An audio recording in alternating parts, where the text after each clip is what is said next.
She flinched when I tied her shoe, then whispered, "Can I tell you a secret later?" My sister called it a bike fall, but that bruise wrapped clean around her thigh. Like a grip, not a scrape. I stayed quiet, just long enough to hear her husband laughing upstairs. "Laura's got it under control. That nosy brother won't be a problem." That's when I started documenting everything. Dates, bruises, every lie. They thought I'd back down. But while my 6-year-old niece was playing, I uncovered something that would blow their lives apart. And I wasn't close to done.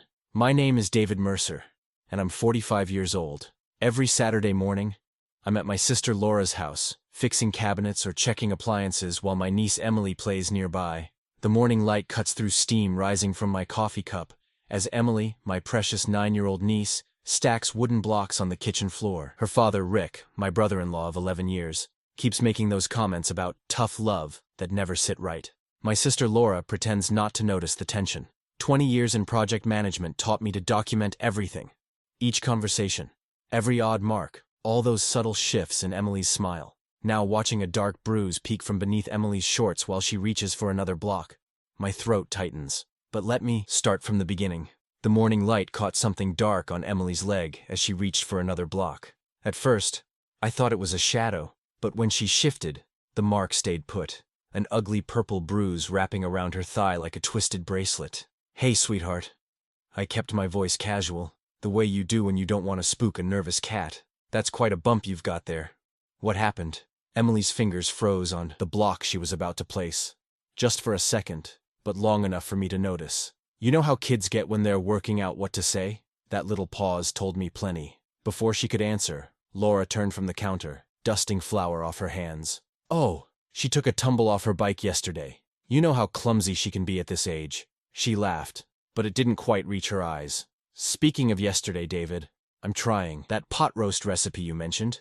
Think you can stay for dinner?" The way she changed subjects, smooth as butter on warm toast, made my project manager's instincts twitch. I'd seen enough workplace cover-ups to recognize deflection when it danced in front of me. "Actually, about that fall," I started, but heavy footsteps cut me off. Rick appeared in the hallway doorway, filling it with his frame. "Mind your own business, Dave." His voice was quiet, but there was steel in it. His eyes locked onto mine, held a beat too long.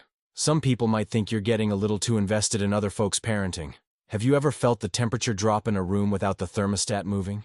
That's what happened right then. The kitchen went from Saturday morning cozy to winter window cold in the space of those words. I looked back at the bruise while pretending to watch Emily's tower grow. The shape wasn't right for a bike fall. Too narrow, too precise, like fingers. My gaze drifted to Emily's face, but she wouldn't meet my eyes anymore. She just kept stacking blocks, each one placed with careful precision, like she was building a wall between herself and the conversation.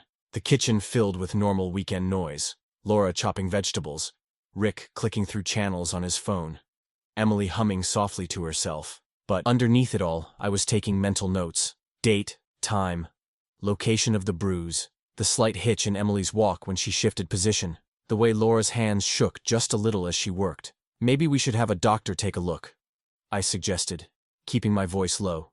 "Just to be safe. Kids' bones are still growing after all." Laura's laugh was too bright, too quick. "Oh my God, David. When did you become such a helicopter uncle?" "She's fine. Remember how many scrapes and bruises we had as kids?" Yeah, I remembered. But I also remembered how our parents had always asked questions, taken pictures, kept records. The distance between my sister then and now felt like a canyon opening up right there in her kitchen. When Emily finished her tower, I walked her out to the porch, hoping for a moment alone. "You sure you're okay, kiddo?" "I'm okay, Uncle David." Her voice was thin as a tissue paper, and my stomach twisted into knots that would have made a sailor proud. Every instinct screamed at me to push harder, ask more questions. But I've managed enough projects to know timing is everything. Sometimes you have to step back to see the whole picture. So I squeezed her shoulder gently and said goodbye. Driving home, Rick's warning played on repeat in my head like a bad song you can't shake. Mixed in was the image of Laura's practiced smile, the one she'd perfected somewhere between the sister I grew up with and the woman who now looked through me instead of at me. Next time, I decided, I'd listen harder, watch closer, notice things that casual observers might miss. Because if Emily ever needed to tell someone something important, I wanted to make damn sure I'd be ready to hear it. 3 days after spotting that bruise, I swung by Laura's place to return some tools I'd borrowed. Just a quick drop-off, I told myself. Nothing more. Funny how life picks its moments, isn't it? I'd barely stepped inside when Rick's voice drifted down from upstairs, sharp with that smug tone he gets when he thinks he's being clever. The hair on my neck stood up. You know that feeling when something's just plain wrong? Yeah, keeping things quiet is working perfect, he was saying. Laura's got it under control and that nosy brother of hers won't be a problem. My hand was already pulling out my phone, thumb hitting record before my brain caught up. 20 years in project management teaches you to document first, think later. The stairs creaked under my weight as I edged closer, straining to catch more. Don't worry about it, Rick continued, chuckling. Nobody's gonna— David! Laura's voice cracked like a whip behind me. I nearly dropped my phone, fumbling to pocket it as I turned. What are you doing? Just returning those tools, I said, gesturing with my free hand toward the bag I'd set down. The lie felt clumsy in my mouth, but not as clumsy as Laura's rush to get Rick's attention. Rick! Rick, honey, David's here! She called up the stairs, voice pitched too high. Then she rounded on me, keeping her voice low. Were you eavesdropping? That's completely inappropriate. Before I could answer, she was already hustling past me, practically shoving Rick toward the back door when he came down. Why don't you two take this outside? The screen door slammed behind them, cutting off whatever excuse Rick was starting to make. That night, I couldn't sleep. The recording played through my headphones again and again. Rick's cocky tone crystal clear, even if the exact words were hard to make out. By morning, my decision was made. The social services office opened at 8. I was there at 7:50, armed with a folder containing everything. Dated photos of Emily's bruises, detailed notes of conversations, and that audio file.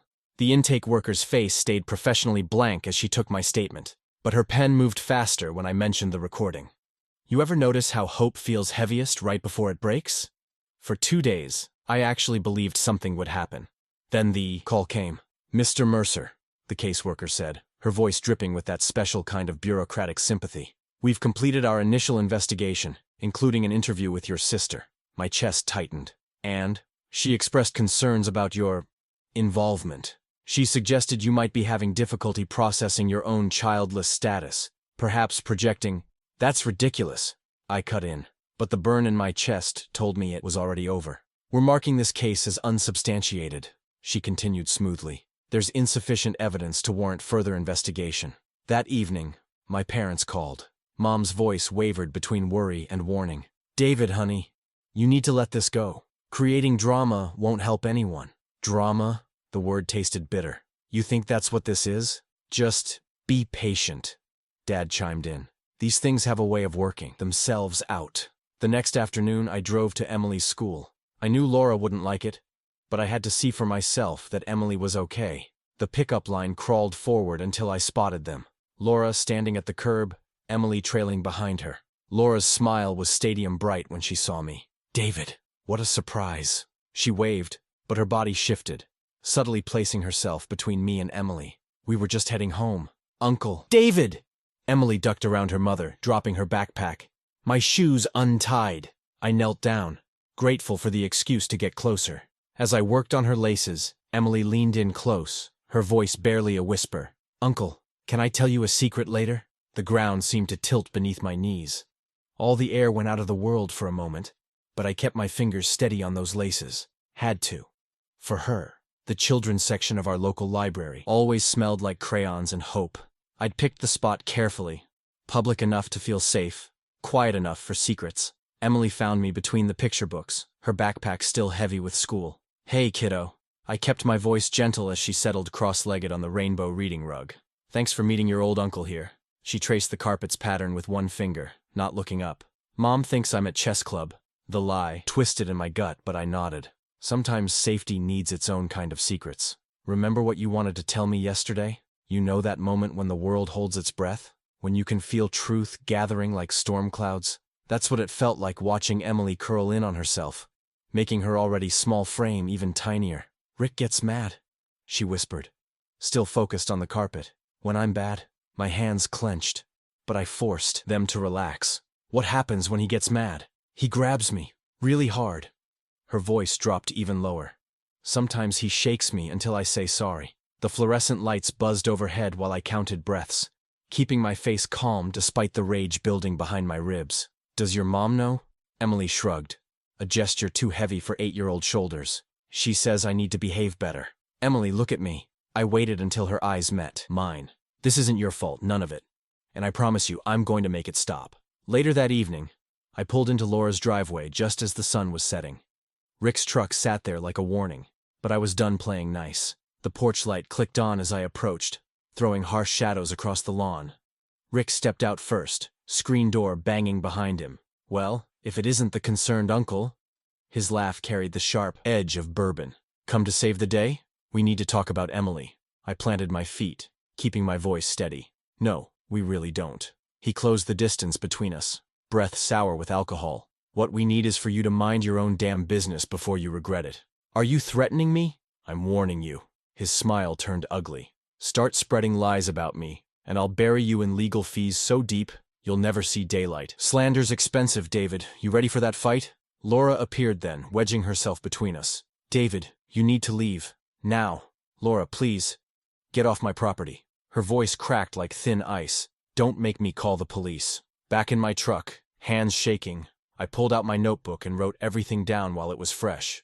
Every word, every threat, the exact time and date. The streetlights gave just enough glow to work by. At home, I spread my evidence across the kitchen table. Photographs of bruises dated and labeled, detailed accounts of conversations, Emily's whispered confession. Everything categorized, everything matched to school calendars and family visits. The project manager in me took over, turning chaos into order. Rick thought he could bury this in paperwork? Fine, I'd give him paperwork. I'd document every breath, every bruise, every bad day until the truth was undeniable. My printer hummed as I made copies of everything.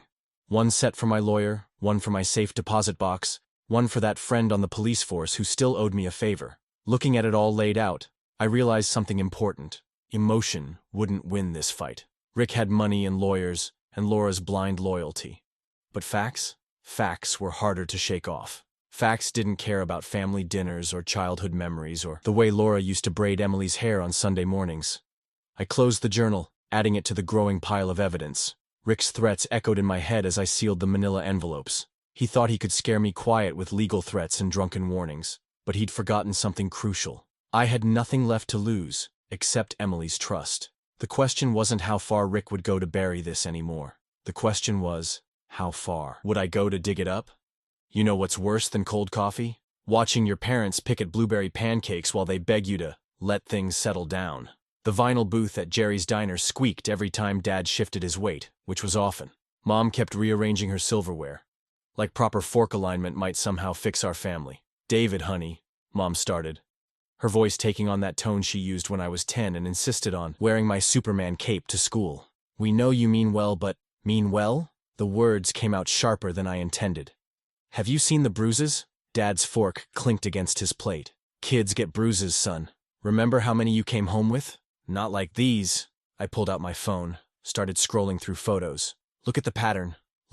Put that away, Mom hissed, glancing around the mostly empty diner. What if someone sees? My phone buzzed then. A text from Laura. I read it twice, each word hitting like a hammer. I choose my husband. Stop this now, or you'll never see Emily again. The breakfast special churned in my stomach. Mom reached across the table, her hand warm on mine. But I pulled back. David, please. Think about what this is doing to the family. To Laura's marriage. To Emily. To Emily? I had to fight to keep my voice down. That's exactly what I'm thinking about. Dad sighed.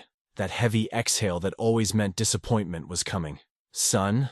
Sometimes family harmony is more important than being right. The vinyl squeaked again as I stood, throwing enough cash on the table to cover breakfast. Family harmony won't stop those bruises. 2 hours later, I was back at social services. My evidence journal thick with notes and photos. The same caseworker who dismissed me before barely glanced at it. Mr. Mercer, she said. Without direct corroboration from other family members or clear medical documentation, we simply can't what? Can't protect an 8-year-old girl. She closed the journal.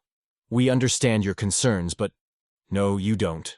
I took my journal back, knuckles white around its edges. But you will. That night, I spread everything across my desk. Photos, timeline notes, recorded conversations. My computer hummed as I scanned document after document, backing everything up to 3 different drives. Each file got labeled with military precision: dates, times, locations. The project manager in me took over, organizing chaos into evidence. I practiced what I'd say when the moment came, rehearsing words that would stand up to questioning. On this date, at this time, I observed, no emotion, just facts. Facts were harder to dismiss. My phone sat silent beside me, a graveyard of unanswered texts to people I thought would help. Old friends suddenly too busy to talk, colleagues with convenient excuses.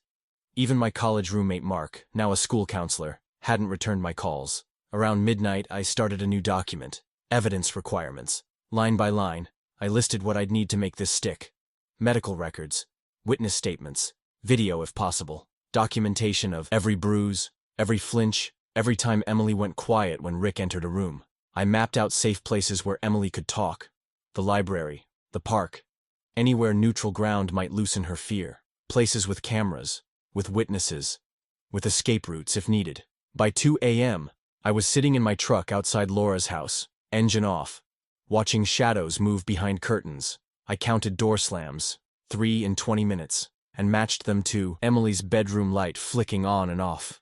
Even from here, I could see her silhouette flinching at each bang. My hands tightened on the steering wheel until my knuckles went white. There must be a way to prove this, I whispered to the empty cab. There has to be. The dashboard clock blinked 2:37 a.m. Tomorrow would bring another day of closed doors and turned backs, of people choosing comfortable lies over uncomfortable truths.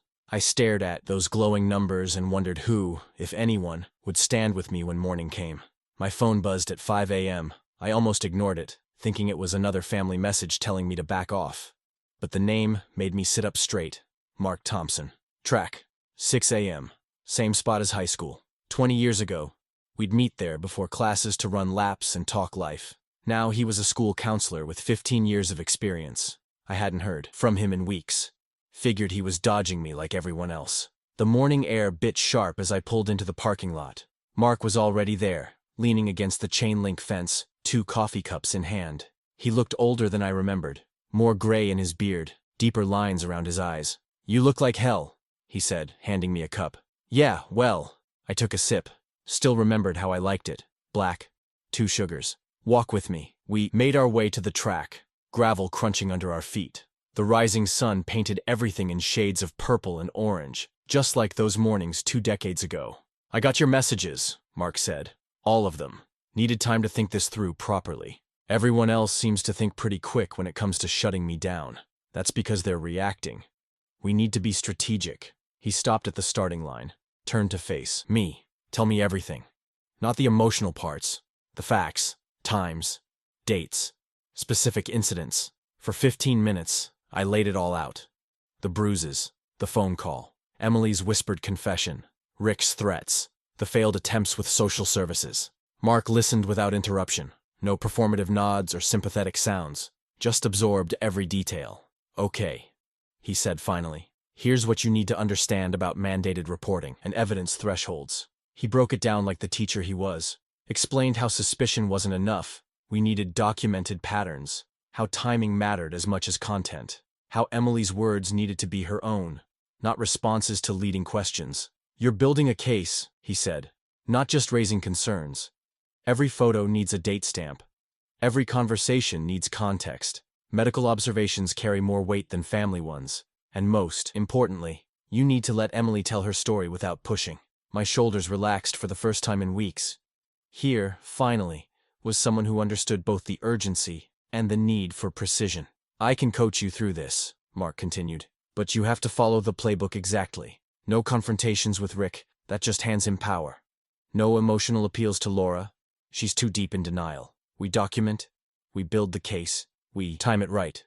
What's first? Get a dedicated notebook. Something simple, nothing that screams evidence. Set up a separate cloud folder for photos and recordings. Buy a date stamp. The physical kind, not digital. Everything gets logged immediately, no reconstructing from memory later." The sun was fully up now, turning the track into a river of red rubber. I remembered racing Mark here, both of us thinking we were faster than we really were. "Write your rules on the first page," he said. "No speculation, only verifiable facts. Then stick to them like they're sacred, because they are. Laura won't let me near Emily's doctor appointments, so we create a reason. When's her last physical? Frame it as routine concern. Maybe mention school sports requirements. You're the reliable uncle, remember? Use that. He was right. I'd spent years building that reputation. Might as well put it to work. We walked another lap, Mark outlining check-in protocols and documentation standards. By the time we reached the parking lot, I had a clear plan and a lighter step. "Hey!" Mark called as I reached my truck. "One more thing. No mistakes from here out. The next one could cost Emily everything." I nodded, already pulling up my phone to set reminders for evidence uploads. The first notification would hit at noon. Time to start building the case right. The rhythm of evidence gathering became my new normal. Every Tuesday afternoon, I'd pick Emily up from school. Laura couldn't argue with uncle-niece time that had been going on for years. I'd keep my voice steady, casual, while my eyes caught every detail. "Show me where it hurts, sweetheart," I'd say when she'd wince sitting down. Out would come the quarter. Same one every time, cleaned weekly. Placed next to each mark for scale. Click, click, click, went the camera. Date stamp pressed into my notebook right after. Remember those old detective shows where they'd lay out photos on a board, connecting threads between them? That's what my dining room looked like, except everything was digital. Each image, each note, backed up 3 different ways. You can't be too careful when the truth hangs by a thread. The pediatric visit played out exactly like Mark predicted. Dr. Chen's nurse, Paula, according to her badge, did the initial checkup. Her pen hesitated over the chart. "These marks here," she said, pointing to Emily's upper arm. "They look like, well, grip-like marks." I kept my face neutral. "Could you note that specifically in her chart?" Paula's eyes met mine for a moment. She wrote it down, precise and professional. "I'll need a printed copy of today's visit notes," I said afterward at the front desk. For her school records. The lie felt clean, necessary. Every Friday at 4, Mark would review my week's entries. He'd circle words that could be seen as leading questions, cross out anything that veered into speculation. "Emily seemed afraid is an interpretation," he'd say. "Stick to Emily backed away when Rick entered. Let the actions speak." You know what's funny? The harder I worked to document everything, the bolder Rick got, like a man who thinks he's untouchable. One Sunday dinner at their place, he raised his wine glass. "You know what kids need these days? Discipline that works." He laughed, looking around the table for support. The neighbors, Tom and Susan from 2 doors down, shifted in their seats, chuckling weakly. My knuckles went white around my fork, but I stayed quiet, kept eating. Making a scene would only muddy the waters. Instead, I noted down his exact words the moment I got to my truck. The timeline was the breakthrough. Took me a whole weekend, spreading everything out on my kitchen table. School calendars, holiday photos, medical visits, incident logs, all layered together like transparencies. The pattern jumped out clear as day. Escalation after every family gathering. Mark showing up 2 days before school breaks. Mark taught me to write like every note would be read aloud in court. Observable facts only became my mantra. Not, Rick was drunk again, but Rick's speech was slurred. Empty wine bottles visible on counter. 3 incidents stood out as solid. The pediatric visit with Paula's notes. Emily's recorded description of getting grabbed with dates matching photographed bruises. A teacher's email mentioning Emily's unusual reluctance to change for gym class. Timing perfect with my documented marks. But we needed something undeniable. The kind of evidence that makes people stop looking away. "Audio or video," Mark said during our review. "That's the missing piece. But it has to happen naturally. No setups, no baiting." I circled those 3 corroborated incidents in red, drew a question mark next to them. The gaps between them felt like missing puzzle pieces. We had the edges of truth, but the center still needed filling in. The evidence folder grew thicker every week. Each edition felt like another brick in a wall between Emily and harm. But walls can crumble if they're not perfect, and one weak spot could bring everything down. Monday morning hit different when Mark slapped that manila folder on the coffee shop table. "Filing requirements." 3 syllables that made my coffee taste like battery acid. "Clock's ticking, David," he said, flipping it open to a highlighted paragraph. "Statutory window for filing this type of case. Closes midsummer." I squinted at the legal text. "Give it to me straight. July 28th. That's your deadline. After that, we'd need new incidents to file and..." He didn't finish. Didn't have to. You ever notice how some dates burn themselves into your brain? Like your kid's birthday or the day you lost someone? July 28th became one of those.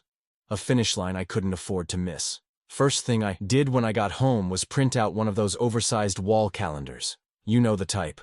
Big enough to see from across the room. Grabbed a red Sharpie and marked that deadline date with a circle so thick it bled through to August. The sight of those summer months, all those empty squares leading to July 28th, made my hands sweat.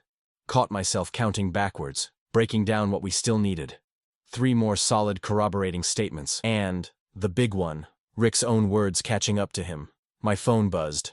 Mom again. Please make peace with Laura.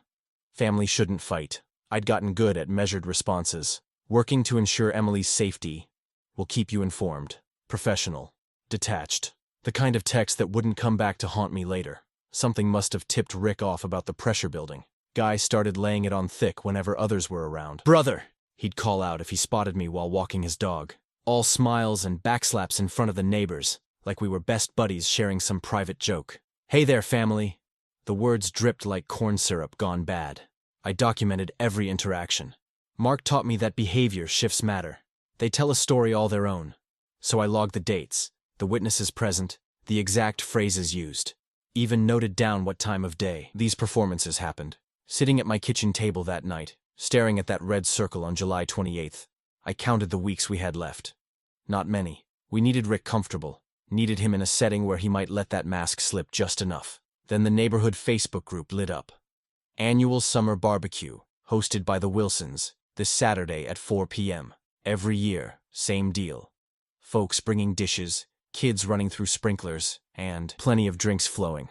Rick never missed it, never stayed sober through it either. I clicked going before I could second-guess myself. The rest of the week was prep work. Cleared out my phone's storage, tested the voice memo function from different distances, even bought a new shirt. Couldn't look like I was trying too hard, but I needed to fit in seamlessly.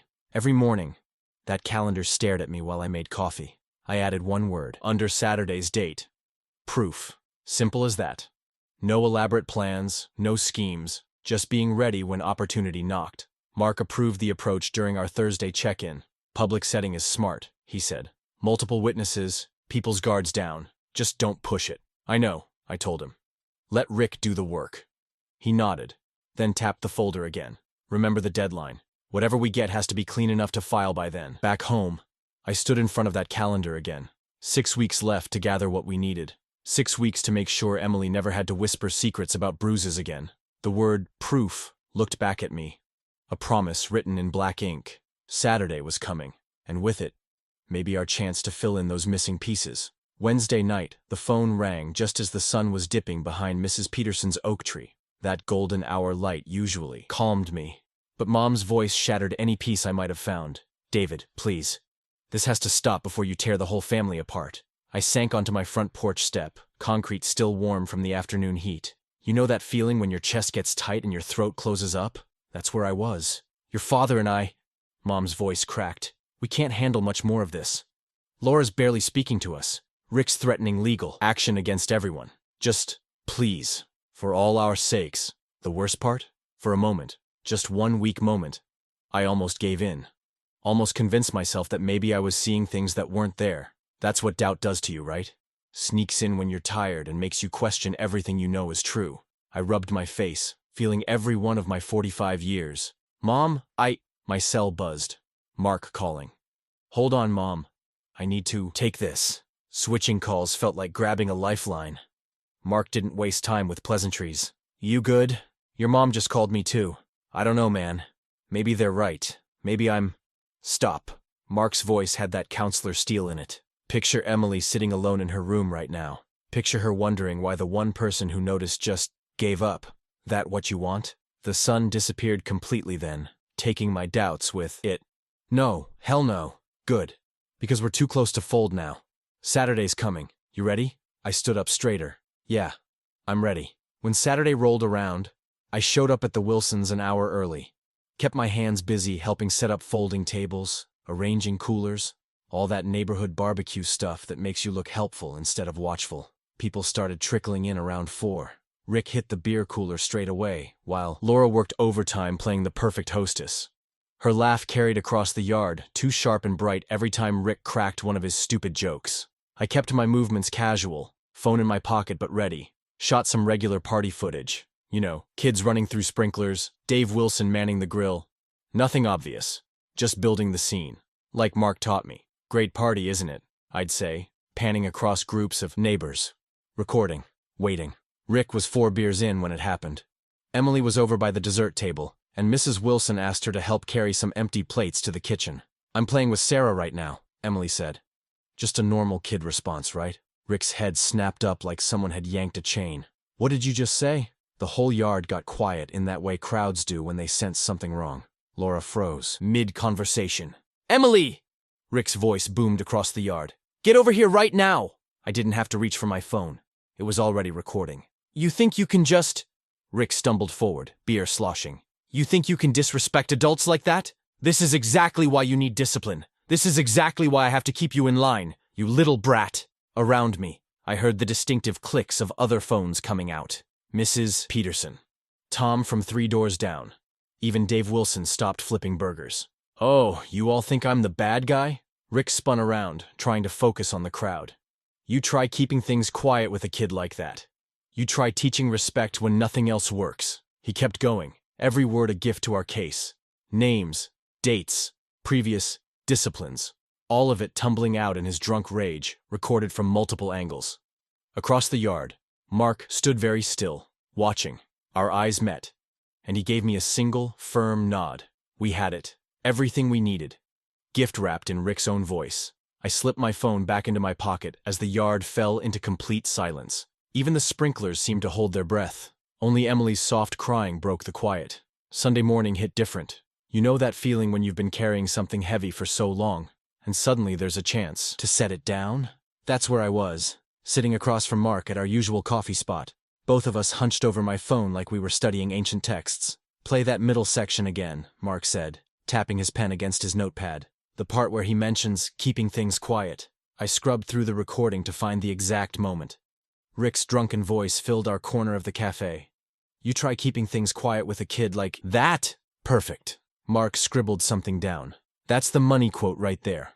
Lines up with everything else we've documented. We spent the next 3 hours breaking down the footage. Mark helped me export clean clips, each one tagged with timestamps and labeled with the names of neighbors who'd caught the same moments from different angles. Mrs. Peterson's angle showed Rick's aggressive stance. Tom from down the street caught Laura's face, that mix of fear and resignation that said volumes. We should contact these folks, Mark said, writing down numbers. Get their permission to use their recordings. More angles mean more credibility. I nodded, thinking about all those months of careful documentation leading to this moment. I've got the timeline ready too. I pulled out my worn notebook. The one I'd started that first day I saw the bruise. Every photo, every doctor's visit, every quiet word from Emily. All arranged in chronological order. No editorial comments, just facts and dates, exactly like Mark had taught me. This is good, Mark said, flipping through the pages. Really good. The medical notes especially. See how the nurse's observation about grip like Mark's matches what Emily told you weeks earlier? That's the kind of correlation they look for. The rest of the morning disappeared into paperwork. We drafted my sworn statement, triple-checking every detail. Mark's experience as a counselor helped shape the language. Clear, factual, unemotional, but thorough. You ready for tomorrow? He asked as we packed up. Ever notice how your mouth goes dry right before something big? Yeah, I said. Not entirely sure I was. 9 a.m. sharp. Monday morning found me walking into the precinct exactly on schedule. The front desk officer directed me to a Detective Martinez, who had the kind of steady eyes that made you feel like nothing you said would surprise her. What can I help you with? She asked. I placed the thick manila envelope on her desk. I need to report ongoing child abuse. You learn to read people in project management. The slight shift in her posture told me she was listening. Really listening.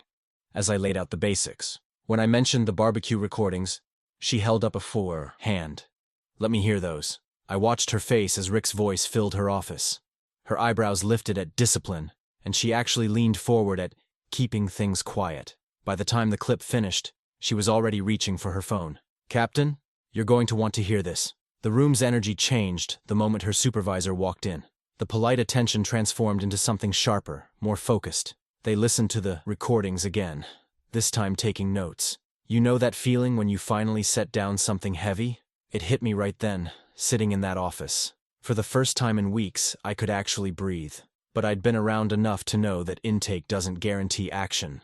"What happens now?" I asked. Detective Martinez looked up from her notes. "With this level of documentation and multiple witnesses, we'll review everything today. Coordinate with Child Protective Services. Could have a charging decision within 48 hours. We'll likely pursue an emergency protection order too." She took my contact information and assured me they'd be in touch soon. "You did good work here," she said as I stood to leave. "Very thorough." I stepped out into the harsh noon sunlight, checking to make sure my phone was on full volume. Now came the hard part, waiting for it to ring. The call came Wednesday afternoon while I was reviewing supply chains at work. Detective Martinez's voice carried that precise tone cops use when delivering official news. "Mr. Mercer, we executed the warrant 20 minutes ago. Richard Connor was taken into custody at 2317 Maple Street without incident." My hand reached for the worn notebook automatically. "Time of arrest? 2:13 p.m. Your sister was present at the door." I wrote it down, each detail in its own neat line, the same way I documented everything else these past months. You develop habits in project management. Everything gets logged, everything gets verified. "We've secured a temporary protection order," Martinez continued. "He's not to have any contact with Emily or approach within 500 feet of her home or school pending the hearing schedule. Remember that feeling when you were a kid, and the dentist finally pulled that loose tooth? That mixture of relief and lingering tension? That's what hit me as I thanked her and ended the call. I sat at my desk for a minute, just breathing. Then I opened my email and wrote to Mark. "Arrest completed 2:13 p.m. TPO in place. E is secure for now." His response came back almost immediately. "Well done. First hurdle cleared. Take a moment to process this." Good advice, but I needed to move. I grabbed my keys and headed for my truck in the parking lot. Sometimes you just need your thinking space. You know what I mean? I sat there with my palms flat on the steering wheel, feeling the familiar grip that had steadied me through countless drives to Laura's house, to the police station, to Mark's office. The same wheel I'd gripped white-knuckled after seeing that first bruise. The thought of Emily sleeping tonight without listening for footsteps in the hall, it caught in my throat. But I couldn't let relief make me sloppy. Not yet. We had a long way to go. My phone started buzzing with texts. "Mrs. Peterson first. We saw them take him. Count me in for whatever statement you need." Then Tom and his wife. "Just tell us when to speak to the detectives." Even old Mr. Richards from the corner house. "That boy needed stopping. Happy to tell what I saw." I responded to each one personally, thanking them by name. These weren't just witnesses anymore. They were Emily's safety net, whether they knew it or not. Martinez called again around 4. "He's been processed and booked. Initial hearing is set for Friday at 9 a.m., courtroom 3B. Judge Matthews presiding." I added it to my calendar, creating a new column specifically for court dates. You learn in management that new phases need new organizational systems. Sitting there in the truck, watching the afternoon light fade, I couldn't help wondering about Laura. What happens to someone who spends months explaining away bruises? Who chooses silence over their own child's safety? The neighborhood barbecue felt like years ago, but it had been less than a week. I could still see the exact spot where Rick had lost control, where all those phones had come up recording. Now those same neighbors were signing statements, sharing what they'd seen over months of keeping things quiet. You know how reputation works in places like this. It's like watching ice melt. Slow at first, then all at once. Laura would be feeling it already. The avoided eyes at the grocery store. The sudden silence when she walked past groups of parents. The way people would pull their kids a little closer. I hadn't planned for that part. Hadn't thought about how community judgment works. But watching it happen felt like watching dominoes fall in slow motion. All those carefully maintained social connections crumbling before the first hearing even started. I looked down at my notebook, at all those careful notes and times and dates. Somehow this felt bigger than just stopping Rick. This was about breaking a whole system of silence. Martinez had said to keep my phone on. There would be more calls, more details to log, more dominoes to fall. You ever watch a video go viral in real time? Not the funny kind with cats or dance moves. I mean the kind that peels back someone's carefully maintained image like old wallpaper. That's what happened with Rick's barbecue meltdown. By Thursday morning, the clip had bounced from neighbor to neighbor, then to Laura's office friends, then to the school parent groups. I didn't share it myself. Didn't have to. People who recognized them did the math pretty quick. connecting Rick's rage about disciplining that brat with all those times Laura had laughed off Emily's bruises as clumsiness. Sarah from the PTA texted me. Just saw the video. Those times Laura said Emily fell off her bike. We should have known better. I saved the message but didn't respond. You learn in project management that sometimes the best action is no action at all. Mark called during my lunch break. How are you handling the neighborhood reaction? Keeping my distance, I told him, clicking my pen against the desk calendar. Just documenting who's saying what. Good. Courts prefer witnesses who stay quiet and steady. Let the evidence speak for itself. He was right, of course. The truth was doing more damage than any speech I could have made. Every time that clip played, Laura's careful excuses over the past months looked worse. I focused on Emily instead. Set up my backyard as her safe space. Got one of those rainbow-colored play sets installed last weekend. You should have seen her face light up at the swings. Can I come here after school tomorrow too? She asked Tuesday, hanging upside down from the monkey bars. Anytime you want, kiddo. I watched her shoulders relax as she played. Noticed how her laugh was getting louder each visit. Sometimes healing looks like a 7-year-old doing cartwheels in the grass. The school sent out a carefully worded email about expanded counseling services available to all students. They didn't name names, but the timing wasn't lost on anyone. I printed it for the file, then helped Emily with her math homework. Word filtered back that Laura had stopped showing up at her usual spots. The coffee shop where she met her work friends, the Sunday brunch crowd at Maple's Diner. Her manager apparently suggested working remotely. After 3 different departments forwarded him the barbecue video. Did you see Laura deleted all her social media? Mrs. Peterson asked when I was mowing my lawn. Those perfect family photos she used to post. Guess they weren't so perfect after all. I just nodded and kept pushing the mower. What could I say? Laura had made her choices. Each time she'd covered for Rick, each bruise she'd explained away. They were all coming back around now. Later that evening, I was folding Emily's clean clothes she'd left at my house. Bright t-shirts with unicorns and stars, none of them hiding marks anymore. The simple task felt like closing a loop. Like finally being able to just be an uncle again instead of a detective. Mark texted while I was matching socks. How's Emily handling the changes? That was the real question, wasn't it? How do you help a kid rebuild without making every conversation about what broke? I looked out at the backyard where she'd been playing earlier. At the chalk drawings she'd left on my patio. Happy faces and rainbow hearts. No dark scribbles. No angry colors. I wrote back, taking it day by day. More smiles than shadows lately. The dryer hummed, warming the next load of normal childhood clothes. Outside, the motion light clicked on as a neighborhood cat crossed my yard. Just ordinary moments now. No more looking for hidden meanings or gathering proof. Every so often my phone would buzz with another neighbor's observation or a link to someone else sharing the clip. I logged each one methodically. Old habits die hard. But I took no joy in watching Laura's world shrink. Truth's a heavy thing when it finally breaks loose. Emily had asked if she could paint her new bedroom at my house purple. Such a simple request, but it meant she was thinking about tomorrow instead of just surviving today. Sometimes healing looks like a hardware store paint swatch in tiny hands. Have you ever noticed how courtrooms smell like old wood and fresh anxiety? I'd been in plenty for contract disputes, but this was different. This time, Emily's future hung in the air between those polished benches. The manila folder I'd carried for months looked small on the judge's desk. Just paper and pixels holding months of documented pain. But when she opened it, those pages became armor. The court has reviewed extensive evidence submitted regarding the minor child, Judge Martinez began, her glasses catching the fluorescent light. My hand tightened on the rail as she lifted the first photo. These images, taken over a period of 6 months, show a consistent pattern of physical trauma. Laura shifted in her chair. I remembered all those times she'd brushed flour off her hands and changed the subject. Now there was nowhere to look, but straight ahead. The judge continued through our timeline, and I had to hand it to Mark. His guidance on documentation had been perfect. Every medical note, every dated photo, every careful transcript of Emily's words built the wall brick by brick. Most compelling, Judge Martinez said, tapping her screen, is the recording from June 18th. She didn't need to play it. Everyone in that room had heard Rick's drunken rage about disciplining that brat enough times by now. You know that moment when you finally set down something heavy you've been carrying? That's what it felt like when she looked up and spoke the words we'd fought for.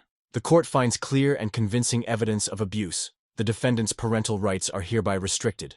No unsupervised contact will be permitted. Rick's lawyer started to object, but the judge wasn't finished. Furthermore, criminal charges will proceed based on the documented pattern of conduct. She turned to Laura, and her voice cooled. The court also notes with grave concern the enabling behavior demonstrated by the mother, as evidenced by multiple instances of deflection and denial. I glanced at the gallery where 3 of Laura's co-workers sat.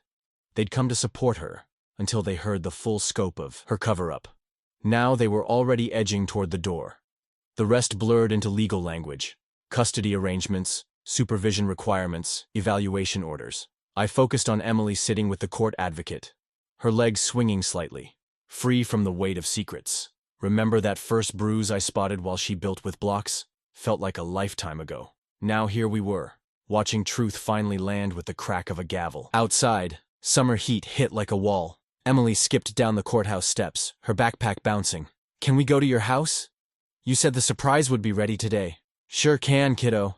I helped her buckle in, catching Laura's eye as she hurried to her car. The crowd's whispers followed her, but I felt no triumph in watching her duck away from former friends. The drive home was pure Emily chatter, about lunch plans, and whether clouds could be cotton candy, and if her new room could have glow-in-the-dark stars. Just normal 7-year-old stuff. Music to my ears. When we pulled in, she spotted it immediately. The swing set gleaming in the backyard. All that red and yellow metal promising simple joy, the kind every kid deserves. "Go on," I said. She was out like a shot, sandals slapping across the grass. I stood by the A-frame, gripped tight on the cool steel pole. Every time I'd documented a bruise, every careful note I'd taken, every silent car ride home fighting despair, it all led here. To Emily pumping her legs toward the sky, her laugh cutting through any shadows left. Movement caught my eye. Mark leaned on the back fence, watching. Our eyes met, and he gave that single nod that said everything. I nodded back, feeling the metal bite into my palm like a promise kept. Emily's shadow raced across the grass as she swung higher. "Uncle David, look how high I can go!"